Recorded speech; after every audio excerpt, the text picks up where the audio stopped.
السلام عليكم ورحمة الله وبركاته. اللهم صل وسلم وبارك على سيدنا محمد. ان شاء الله النهاردة هعمل معاكم شوية محشي كرنب ومعاهم شوية فلفل ومعانا فراخ متحمرة.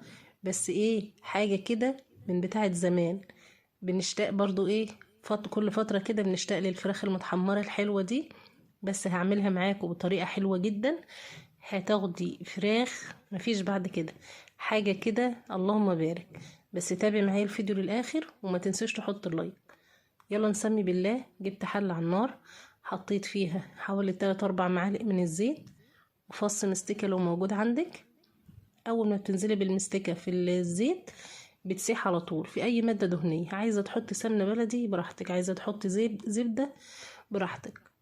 هنا حطيت الفراخ بعد ما غسلتها كويس جدا يعني حطيتها في مية ودقيق وخل وليمون وملح. سبتها قد ساعة كده وبعدين شلتها وشطفتها كويس وسبتها في المصفى الصفا. هنا جبت بقى ايه اديها صدمة في الحل. الخطوة دي بتفرق جدا جدا في طعم الفراخ والشوربة اللي بتاخديها. احنا دلوقتي بنعمل على طول الفراخ المشوية، مش عارفة ايه، فبنشتاق برضو ايه يعني ده مطلب جمهوري. عايزين فراخ متحمرة بتاعت زمان بقى، يعني ما شاء الله عليها. بس هعملها معاكم بطريقة حلوة اهي. هتاخدي فراخ زي السكر. هنا الفرخة اللي بتتحمر معايا، القطعة اللي بتتحمر معايا بركنها على جنب زي ما انتم شايفين وبحط مكانها اهو. ده بقى بيخلي الفراخ معاكي طرية كده ومش ناشفة وطعمها زي العسل. هنا الفراخ بعد ما هي ما خدت صدمة معايا، في الوقت ده بقى يا تكوني بتغلي مية جنبك على البوتاجاز يا مية في الكاتل. لازم تنزلي بالمية تكون مغلية. هنا في خطوة مهمة جدا جدا عشان تاخدي الفراخ طعمها حلو بطعم زمان والشوربة احلى من شوربة البط. والله بقى يقولوا لي الشوربة دي لا يمكن تكون شوربة فراخ. عملت ايه بقى؟ ما كترتش المية على الفراخ، يا دوبك غطيت بس ايه الفراخ بتاعتي. حطيت بقى طماطمايه بصلايه جزرايه بالشكل ده. لما ما تكتريش المية هتاخدي شوربة مركزة وطعمها حلو جدا والفراخ هتبقى طعمها زي العسل. حطيت رشة فلفل اسود، رشة حبهان على ورق لورا، وحطيت الملح بتاعنا، ظبطت الملح. طب انا عايزة شوربة كتيرة بعد ما الفراخ تستوي في الشوربة دي القليلة دي. شيلي الفراخ وزودي الشوربة براحتك. بس اهم حاجة الشوربة القليلة لما تستوي فيها الفراخ بتاخد الفراخ طعمها زي العسل. ان شاء الله هتاخدي شوية شوربة، ان قلتلك احلى من شوربة البط مش هتصدقي. بس اعمليها بالطريقة دي. هنا خلاص ركننا الفراخ على جنب تستوي على نار هادية. نيجي نعمل بقى التسبيكة بتاعتنا. حطيت شوية زيت ومكعب زبدة وبصلاية كبيرة كده متقطعة مكعبات. نشوحها كده شوية مع رشة ملح. ايه فايدة الملح في الوقت ده؟ الملح بيدبل البصلة بسرعة وبيخلي البصلة كلها تاخد لون زي بعضيها. هنا خلاص البصلة بدأت تاخد معانا لون ذهبي. نزلت بقى ده فلفل رومي على فلفل حامي، بيفرق جدا جدا في طعم المحشي. لو عندك فلفل ألوان حطي. هنا بقى عندك طماطم ضربها في الخلاط ماشي. طماطم زي اللي عندي دي كده، دي كانت عندي في الفريزر حطيها. كانت لسه كمان ايه لسه ما كانتش فكت قوي. سبتها بقى ايه لغايه ما اتسبكت. حطيت لها بس معلقه سكر كبيره كده ممسوحه عشان حموضه الطماطم. سبتها بقى تتسبك ايه على نار هاديه خالص لغايه ما بقت معايا بالشكل ده. خدت معلقه كبيره كده من الصلصه على جنب. حطيت بقى التوابل، ملح كمون كزبره فلفل اسود، رشه من اللهم صل على النبي من البابريكا.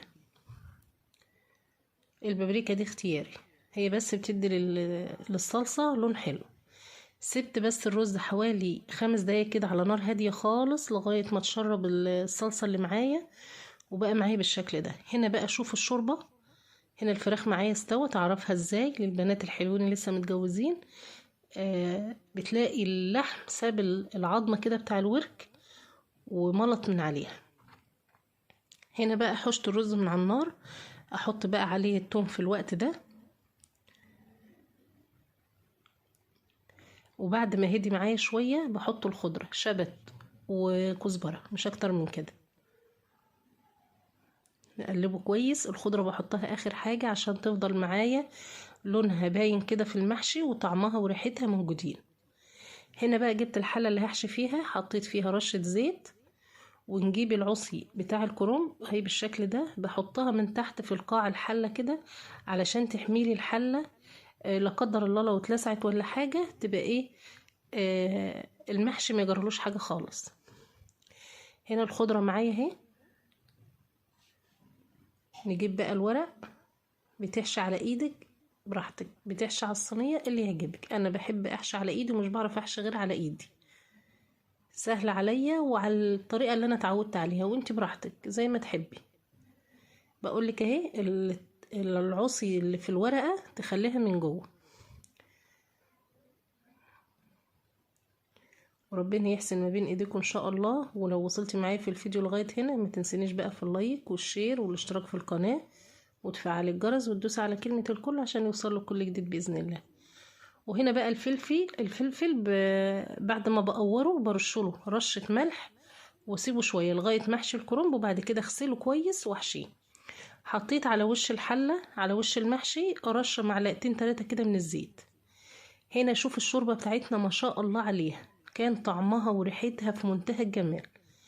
معلقة الصلصة اللي حشتها في الأول حطيتها على الشوربة، بتديني المحشي كده لونه أحمر وجميل جدا.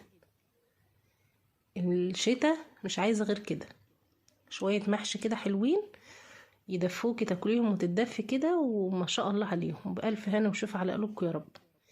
بنحط الماء الشوربة على المحشي، بتكون تحت أول صف الشوربة اهي، يعني ما بتبقاش فوق الصف الأخراني، لا بتبقى تحت الصف الأولاني على طول، على نار عالية الأول.